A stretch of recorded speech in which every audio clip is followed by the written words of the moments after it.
బుద్ధి గలవారు.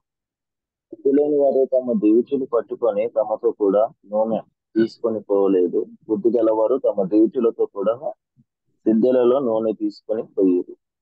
పెళ్లి కుమారుడు ఆలస్యం వచ్చేయగా ఆ వారందరూ కొనికి నిద్రించుచుండిరి. అర్ధరాత్రి వేళ ఇదిగో పెళ్లి కుమారుడు అతనిని ఎదుర్కొన రండి అను కేక వినబడి, అప్పుడు ఆ కన్యకలందరూ లేచి తమ దివిటీలను చక్కపరిచిరి.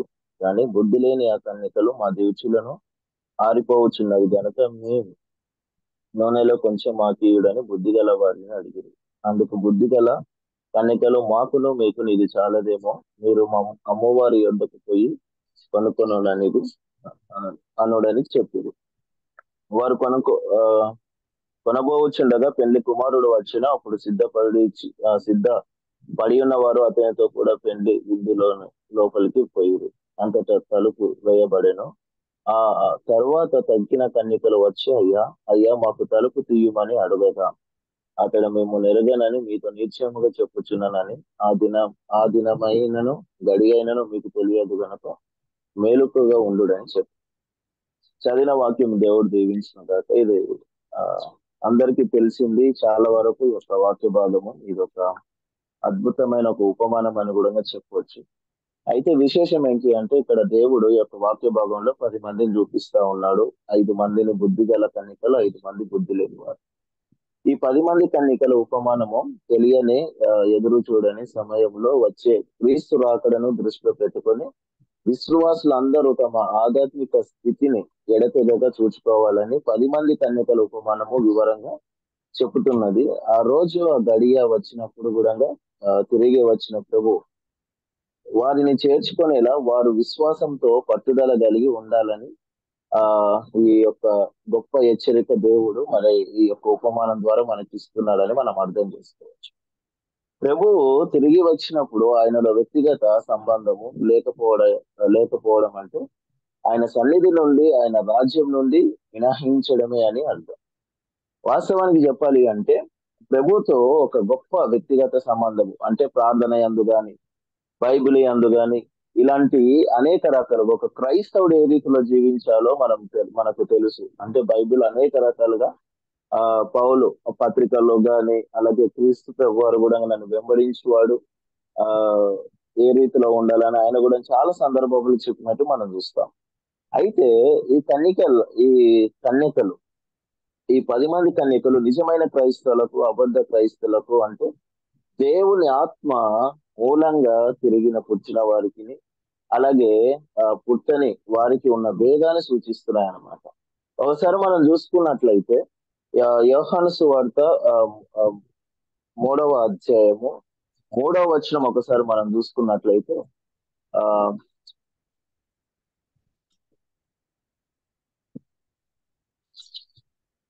అక్కడ ఇలా ఉంది. అందుకు యేసు అతనితో, ఒకడు క్రొత్తగా జన్మించుకునే కానీ అతడు దేవుని రాజ్యంలో చూడలేడని నీతో నిశ్చయముగా చెప్పుచున్నానని. అందుకు నీకోదేమో, ముసలివాడనైన మనుషుడు ఎలాగో జన్మింపగలడు? రెండో మారు తల్లి గర్భమందు ప్రవేశించి జన్మింపగలరా అని ఆయనను అడగగా, యేసు ఇట్లా నేను, ఒకడు నీటి మూలముగాను ఆత్మ మూలముగాను జన్మించుకునే గాను దేవుని రాజ్యంలో ప్రవేశింపలేడని నీతో నిశ్చయముగా చెప్పుచున్నానని. శరీర మూలంగా జన్మించినది శరీరము, ఆత్మ మూలంగా జన్మించిన ఆత్మై ఉన్నది. మీరు కొత్తగా జన్మింపవలెనని నేను నీతో చెప్పినందుకు ఆశ్చర్యపడవద్దు. గాలి తనకిష్టమైన చోటు నుండి విసులును. అంటే ఇక్కడ మనం చూసుకున్నట్లయితే ప్రభు ఏ రీతిలో అంటే ఒక క్రైస్తవుడు ఏ రీతిలో ఉండాలి, ఏ రీతిలో వాడు మారుమనసు పొందితే ప్రభుని వెంబడించిన వాడిగా ఉంటాడని ఈ యొక్క వచనంలో మళ్ళా ప్రభువారు తన మాటలతోనే తెలియపరుస్తున్నారు మనం చూస్తున్నాం. అయితే ఈ పెళ్లి కుమారుడు దేవుడు అని మనము మర్చిపోవద్దు. ఎందుకంటే కీర్తనలు 45:9 కానీ, ఐజయా 54:4-6 వచనాలు, మార్కు సువార్తలో ఎహెజ్కేలు గ్రంథము 16:7-8 నుంచి 34వ వచనం వరకు చూసినట్లయితే అక్కడ కూడా ప్రభు తనను తను పెళ్లి కుమారునిగానే చెప్పుకున్నట్టుగా ఉన్నాడు. అక్కడ కూడా యేసు పెళ్లి కుమారుడు తమతో ఉన్నప్పుడు తమ కుటుంబము ఉపవాసం చేస్తారని అనేక రకాలుగా మనం అక్కడ అవన్నీ చూస్తూ ఉంటాం. అయితే విచిత్రం ఏంది అంటే ఈ 10 మంది కన్యకలను క్రైస్తవును పోలినప్పుడు ఈ 5గురు బుద్ధి గలవారు 5గురు బుద్ధి లేని వారని ఇక్కడ చెప్తా ఉన్నాడు. అంటే 10 మంది కూడా క్రైస్తవ స్వభావం కలిగి ఉన్న కన్యకలే. కానీ 5గురు విషయానికి వచ్చేసరికి వాళ్ళు సిద్ధపడి ఉన్నారు, 5గురేమో సిద్ధపడి లేరు. ఎందుకు ఈ రీతిలో అంటే తెలివి తక్కువ వారు అంటే అర్థం ఏమిటి అంటే మనం 7వ అధ్యాయము 24, 25లో అర్థము కనిపిస్తా ఉంది. అంటే తమను అంటే మనం చాలా సార్లు సామెతల గ్రంథంలో కూడా మనం చూసుకున్నట్లయితే అనేక రకాలుగా మనం అక్కడ సొలొమోను ప్రభు కూడా ఏ రీతిలో ఉండాలి దేవుని విషయంలోనే ఆయన కూడా చాలా సార్లు చెప్పినట్టుగా మనకు తెలుస్తుంది.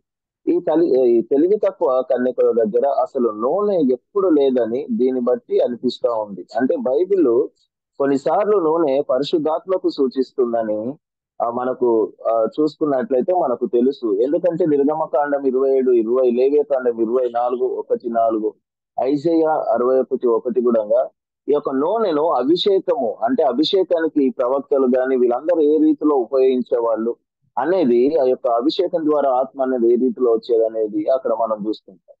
క్రీస్తును సూచించే దీపము స్తంభమును వెలుగు ఉండాలి.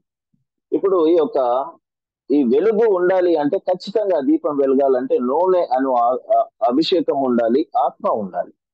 అయితే ఈ తెలివి తక్కువ వారు అది పొందలేకపోయి ఉన్నారన్నమాట. వీళ్ళు సిద్ధపడినట్టే కనబడతా ఉన్నారు కానీ they never ready to enter of haven. ఇక్కడ మనం చూసుకుంటా ఉన్నాం ఈ 10 మందిలో 5గురు నూనె చాలా వరకు తీసుకొని ఉన్నారు, 5గురు దగ్గర నూనె లేదు. అసలు క్రీస్తు వెలుగుగా ఎన్నటికీ ఆరిపోని నూనె వాళ్ళ దగ్గర లేదు. మనం చూస్తాం కదా రోమీలకు రాసిన పత్రిక 8 and 9 ఒకసారి మనం చూసుకున్నట్లయితే నేను చదువు వినిపిస్తాను. రోమీలకు రాసిన పత్రిక 8, 9 ఇక్కడ చూడండి, దేవుని ఆత్మ మీలో నివసించి ఉన్న ఎడల మీరు ఆత్మ స్వభావం గలవారే కానీ శరీర స్వభావం గలవారు కారు. ఎవడైనాను క్రీస్తు ఆత్మ లేనివాడైతే వాడు కాడు. వాస్తవానికి చెప్పాలంటే ఈ యొక్క 5గురిలో నూనె ఆత్మకు నిదర్శనంగా మనం ఇక్కడ బైబిల్ మనకు చెప్తా ఉంది. పరిశుద్ధాత్మకు క్రీస్తు అనే నూనె వాళ్ళలో లేకపోవడం వల్ల క్రీస్తు అను వెలుగు కూడా వాళ్ళలో లేకపోయింది. అయితే ఆలస్యం చేస్తూ ఉండడం అనే మాటలు మూలంగా మనము చూసుకున్నట్లయితే క్రీస్తు తన రెండో రాకడ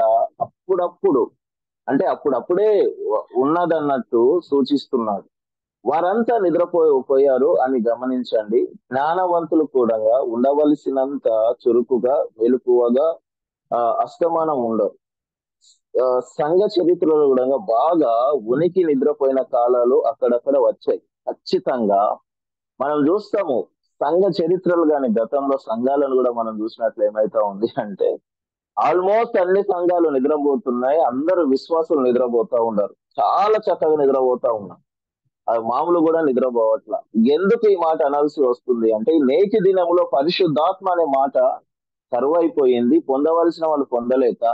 అంతెందుకు వెలుగు అంటే దేవుని యొక్క ఆత్మాభిషేకానికి నిదర్శనమైన నూనెను కూడా ఏమాత్రము ఏ విశ్వాసి గాని ఏ సేవకులు గాని పొందలేకపోతా ఉంది. మనం చూస్తా ఉన్నాం నేటి దినంలో సోషల్ మీడియాను. ఒక సేవకుడు వాక్యం చెప్పాడు అని అంటే అది అలసలైపోతా ఉంది. ప్రపంచవ్యాప్తంగా దేవుని యొక్క రాకడకు కావలసిన సూచనలు జరుగుతా ఉన్నాయి. ఆ రాజ్యాలపైకి రాజ్యాలు లేచును, ప్రజలపైకి ప్రజలు లేచును, ఆ దేశాల్లో అక్కడక్కడ యుద్ధాలు జరుగును, భూకంపాలు వచ్చును. వాస్తవానికి చెప్పాలంటే వరదలు వచ్చిన ఊర్లు కొట్టుకుపోయిను. అవన్నీ కూడా దేవుడు ఒక్కొక్క ఆయన చెప్పిన రాకడ సూచనలు ఒకటొకటి మన ముందు ఉంచుతున్నా కూడా దీన్ని గ్రహించలేని అజ్ఞానములో క్రైస్తత్వము గాని క్రైస్తవులు గాని పెద్దలు గాని అందరు ఆ రీతిలో జీవిస్తున్నారని కూడా మనం అర్థం చేసుకోవచ్చు.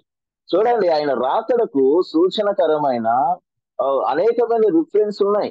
మనం చూస్తాము జాన్ 5వ అధ్యాయం 28, 29, 2 పీటర్ 3:10, రెవల్యూషన్ 16-17లో యుగంత కాలంలో క్రీస్తు రాకడ ఆసన్నమైందని తెలిపే హెచ్చరికలు సూచనలు అక్కడ ఉంటాయి. ఇవి నిజ సంఘ సభ్యులు వెన్ను తట్టి లేపుతాయి. వాస్తవానికి చెప్పాలి అంటే ప్రభు చెప్పా ఉన్నా, నేను ప్రతిసారి మా సంఘంలో కూడా జ్ఞాపకం చేస్తాను, నేను మరలా వచ్చినప్పుడు ఆవగింజంత విశ్వాసము కలవాడినైనా కనుగొందునా. ఆయన ఒక మాట ఒక క్వశ్చన్ మన ముందే వేసిపోయినాడు అని అంటే, ఇలాంటి రెఫరెన్స్ చూసినప్పుడు కూడా ఆ హెచ్చరికలను బట్టి కూడా మనలో ఆ యొక్క విశ్వాసము గాని, ఆ యొక్క భక్తి గాని, ఆత్మ పొందలేకపోతున్నాము అంటే, మరి ప్రభు అన్న మాట కూడా మరి నెరవేర్చబడుతుంది. నేను అనుకుంటాను ఈ క్షణం ప్రభు వచ్చినా కూడా అందులో అంటే 100% కూడా 7-5%, 7-10% మంది ప్రభు సైడ్ ఉంటారు, మిగతా వాళ్ళందరూ నరకంలో పడతారు అనే ఒక గ్రహింపు కూడా మనం కలిగి ఉండాలి. ఎందుకు అంటే నేటి దినంలో అంటే నేను చెప్తున్నాను కదా, క్రైస్తవ చరిత్రలో నేను చెప్తా ఉన్నాను, ఆత్మ అనే ఉనికి లేకుండా పోయింది. ప్రార్థన అనేది ఉండదు, వాక్య ధ్యానం ఉండదు, ఎలాంటిది ఏముండదు. దేవుని యొక్క మహాకృపను బట్టి అసలు ఈ యొక్క జూమ్ యాప్ లో దేవునికి దగ్గరగా దేవుని సావాసాలు గడుపుతున్నాము ఈ యొక్క దినాల్లో అంటేనే ఇదో గొప్ప ఆశ్చర్యకరం. తర్వాత మనం చూస్తాం, 7వ వచనం మనం చూస్తాం చూడండి. అప్పుడు ఆ కన్యకలు లేచి తమ జీవితాలను సదురుకున్నారన్నమాట. సరి చేసుకున్నప్పుడు ఏమైంది అని అంటే, ఆ విచిత్రం చెప్పాలంటే, వాళ్ళు అందరూ పదుగురు నిద్రపోయినారు. ఇక్కడ చూడండి, 5గురు తెలివి గలవారు, 5గురు తెలివి లేని వారు. కానీ ఈ 10 మంది వచ్చేసి క్రైస్తవుల కిందకే ప్రభు చెప్తా ఉన్నారు. అంటే క్రైస్తత్వంలో ఆత్మ పొందిన వాళ్ళు కూడా వాళ్ళ ఉనికిని అప్పుడప్పుడు కోల్పోతారనే అర్థం. ఎందుకంటే మేలుకుగా ఉండి పెళ్లి కుమారుల గురించి ఎదురు చూడాల్సిన వీళ్ళందరూ నిద్రపోతా ఉన్నారు. పెళ్లి కుమారుడు వచ్చిందని ఒక కేక వాళ్ళకు వినబడినప్పుడు ఏమైంది అంటే ఇక అందరూ లేచినారు. లేచి ఏం చేస్తా ఉన్నారు అంటే వాళ్ళ డ్యూటీలు అన్నిటినీ చక్కపరుచుకుంటా ఉన్నారు. ఇక్కడ మనం చూస్తున్నాము, బుద్ధి లేని ఆ కన్యకలు మా డ్యూటీలు ఆరిపోవచ్చున్నవి గనక మీ నూనెలో కొంచెం మాకియుడని బుద్ధి గల వారిని అడిగింది. విచిత్రం ఏంటంటే అప్పుడు కేక వినబడ్డది. మనం అంటాం కదా, ప్రభు సమయంలో ఒక బూర శబ్దం మనకు వినబడును అన్నట్టుగా. అప్పుడు ఆ కన్యకలందరూ లేచి తమ దీటులను చక్కపరుచుకునేది, కానీ బుద్ధి లేని ఆ కన్యకలు మా తీర్చులను ఆరిపోవచ్చున్నాయి గనక మీ నూనెలో కొంచెం మాకు ఇయుడని బుద్ధి గల వారిని అడిగి. అసలు వీళ్ళు నిజంగా చెప్తా ఉన్నాను, ఈ బుద్ధి లేని కన్యకల వల్లనే ఈ రోజుల్లో సంఘాల్లో కూడా చాలా వరకు అంటే ఒక గొప్ప వేషధారుల యొక్క గుంపు లేవనెత్తబడుతూ ఉంది. యజ్బేల్ ఆత్మ అని నేను అనను, కానీ సాతాను యొక్క సమూహమును వాడి యొక్క ప్రపంచాన్ని నాశనం చేయాలంటే అన్యుల ద్వారానో ఎవరి ద్వారానో కాదు, క్రైస్తవుల ద్వారానే. క్రైస్తవుల యొక్క ఆత్మను వాడు ఆక్రమించి బలత్కరము చేసి ఈ రోజు సంఘాలను వాడు వేలుతున్నట్టు కూడా మనం చూస్తా ఉన్నాం. అయితే వీడేం చేస్తా ఉన్నాడు అంటే నిజమైన నీతివంతుల దగ్గరకు వెళ్ళి వాడు ఆత్మ, ఇక్కడ మనం చూసుకున్నట్లయితే ఇది పరిశుద్ధాత్మక నిదర్శనంగా ఉంది కాబట్టి, నాలో ఆత్మ చచ్చిపడి ఉంది, మీ ఆత్మలో కొద్దిగా నాకు ఇవ్వండి. ఆత్మను పంచుకునేది కాదు, ఆత్మ ఒకరికి ఇచ్చేది కాదు, అది దేవునితో సహవాసాన్ని బట్టి మన భక్తిని బట్టి దేవుడు మనకు ఇచ్చిన అదొక గొప్ప బహుమానం అనుగుణం ఇక్కడ మనం చూసుకోవచ్చు. తర్వాత వీళ్ళు అడిగినప్పుడు ఏమవుతా ఉందంటే, మా డ్యూటీలు అయిపోయినప్పుడు మాకు ఏంటంటే సన్మార్గుల కాంతి అంటే తేజరిల్లుతుంది, దుర్మార్గుల దీపం మారిపోతుందని సామెతల గ్రంథము 13:9 వచనంలో మనం చూస్తాం కదండి. ఆ రీతిలోనే వారు తమ దీపాలను వెలిగించబోయారు. తడిలేని వత్తి వెంటనే మండినచ్చు మండింది, కానీ అది విలువలేదండి. వాళ్ళు కూడా నూనె కొద్దిగానే ఉంది, కొంచెం మాకు ఇవ్వండి సరిపోదని చెప్పినారు. కానీ ఆ సరిపోని నూనెతోనే వాళ్ళు ఉన్నామనే ఒక ఒక వెలుగులోనే ఒక యొక్క యొక్క అజ్ఞానంలోనే ఉండి ఏం చేసినారు అంటే వాళ్ళ యొక్క దీపాలను ముట్టించినారు, కానీ అది ఎక్కువసేపు వెలగలేకపోయింది 5గురు కన్నులు. వాస్తవమైన విశ్వాసులకు, దేవుని నిజమైన పిల్లలకు ఉన్న కృప దారిలో చూడండి, దారిలో అంటే వాళ్ళు వెళ్తా ఉండంగా ప్రసరించే వెలుగుగా దేవుడు ఆ ఆత్మ లేని వారిని ఏ రీతిలో ప్రభు ఉంచాడు అనేది కూడా మనం చూసుకోవచ్చు. అక్కడ క్రైస్తవులమని కేవలం బయటికి చెప్పుకోవడము అన్నది లోపల లోతున ఎచ్చికైనలో ఏ రీతిలో మనం చూసినా కూడా ఇలాంటి ఉనికి మాత్రం అసలు ఏ మాత్రం లేదని కూడా మనకు తెలుసు. కానీ ఏ వ్యక్తికి కూడా మోతాదు మించి దేవుని యొక్క ఆత్మ బల ప్రభావాలు ఉండవు. అంతేకాక ఎవరు కూడా మరొక్కరితో ఆ దేవుని ఆత్మను అప్పుగా ఇవ్వలేరు. తమ దారిలో దేవుని యొక్క ఆత్మను ప్రకాశింపజేసి వెలుగు అనుభవాన్ని ఇతరులకు ఇవ్వలేరు. అది అసలు వాళ్ళు అసలు మర్చిపోయి ఉన్నారు. ఆ యొక్క మత్తులకి వెళ్ళి లేచిన తర్వాత వాళ్ళు ఏం చేస్తున్నారో కూడా తెలియట్లేదు. నేటి సంఘంలో కూడా అదే పరిస్థితి. చూడండి, తమ యొక్క వాళ్ళ ఆత్మ లేని వాళ్ళు ప్రకాశించలేకపోయేసరికి వేరే వాళ్ళని అడగడం మొదలు పెట్టినారు. నేను ఏం చేయాలి ఆత్మను పొందాలంటే చెప్పండి, లేకపోతే మీ యొక్క విశ్వాసము కొద్దిగా అది ఏ రీతిలో మీరు మూవ్ ఆన్ అయిందో కొంచెం మాకు నేర్పించండి. మీరు ఏ రీతిలో వెంబడించారో మాకు నేర్పించండి. ఇది అనుభవంతో కూడవలసిన భక్తి క్రైస్తత్వం, ఒకరిని చూసి నేర్చుకోవాల్సింది కాదు. ఎందుకంటే ఆత్మ అనేది క్రీస్తులో కలిగి ఉన్న అనుభవాన్ని బట్టి దేవుడు మనకి ఇస్తానని ఆయన చెప్తా ఉన్నాడు. అది దేవుని నుండి మాత్రమే రావాల్సిన వ్యక్తిగత అనుభవం అది. ప్రతి వ్యక్తి దేవుని దగ్గరికి వెళ్ళి కనుక్కోవలసినదే. నూనెను కొనడానికి ఖర్చు చేయవలసింది మనము ఆ ఖర్చు పెట్టే డబ్బు కాదు, గాని మనలను ఈ రీతిలో ప్రభువు ఆనాడు ఏ రీతిలో అయితే రక్షించాడో దానికి కృతజ్ఞత భావంతో కూడి తనను వెంబడించడమే ఈ నూనెను పొందాల్సిన మార్గాలు ఎన్నో మన కనబడతాయి. తాను వస్తానని చెప్పినట్టుగానే యేసు వస్తున్నాడు. మరి అప్పుడు ఆయన నిజ ప్రజలకు గొప్ప విందు ఉంటుందని చెప్తా ఉన్నాడు, ప్రకటన గ్రంథము 19:9. అయితే సత్యాన్ని వినకుండా, దానికి ఆ లోబడకుండా, అందులో ప్రవేశించకుండా ఆకాశం అనే తలుపు మూత పడబోతా ఉంది. లూకాసు వార్త 13:24-25 మనం చూసుకున్నట్లు. ప్రియా, మనము ఇక్కడ ఉన్నాము ప్రియులారా, కానీ మనం ఆలోచించాలి. చెప్పలేము, మనం కూడా ఇంకా 10 మంది కన్నికలు ఉన్న సంఘంలో మనం ఉన్నామేమో, కానీ మనం ఏ తెగకు సంబంధించిన వాళ్ళం అనేది ఒకటిసారి మనం ఆలోచించాలి. ఒక పూట తిండి కోసం తన జ్యేష్ఠ హక్కును అమ్మివేసిన ఏషవు లాంటి జీవితము మనకు తెలుసు. ఎందుకు అంటే తనకు అవకాశము లేకుండా పోయింది. ఏడ్చిన ఫలితం లేదు, రొమ్ము గుద్దుకున్న ఫలితం లేకుండా పోయింది. ఎందుకంటే తన జ్యేష్ఠత్వము యొక్క విలువ ఆయనకు తెలియదు కాబట్టి అమ్ముకున్న తరువాత దాని విషయంలో దుఃఖపడిన దేవుడు మళ్ళీ ఆయనకు అవకాశం ఇవ్వలేదు. రొమ్ము కొట్టుకున్నా కూడా ఎలాంటి ఫలితం లేదు. పరిగెత్తుకుంటూ పోయినాడు దుఃఖంతో, ఎక్కడికి వెళ్తున్నాడు కూడా తెలియదు. సంఘంలో పాప విముక్తి, రక్షణ లేని వారి యొక్క ఈ తెలివి లేని కన్నికలను సూచిస్తున్నారన్నది ఇది ఒక గొప్ప ఆధారం, ఇది ఒక గొప్ప హెచ్చరిక అని కూడా మనం గ్రహించవచ్చు. క్రీస్తు ప్రభు వారు తనను మంచి గొర్రెలుగా, అంటే ఒక మంచి గొర్రెలుగా చెప్తా ఉన్నాడు. ఈ 5 కన్యకలను మనం చూస్తాం యోహాను సువార్త 10:14. అలాగే 1 కొరింథీ 8:3 కూడా మనం చూస్తాం. దేవుని ప్రేమిస్తే వాడు దేవునికి తెలుసు. దేవుణ్ణి ఎవరు ప్రేమిస్తాడో వాడు, దేవుడిని ప్రేమించేవాడు ఎవడో దేవునికి బాగా తెలుసు.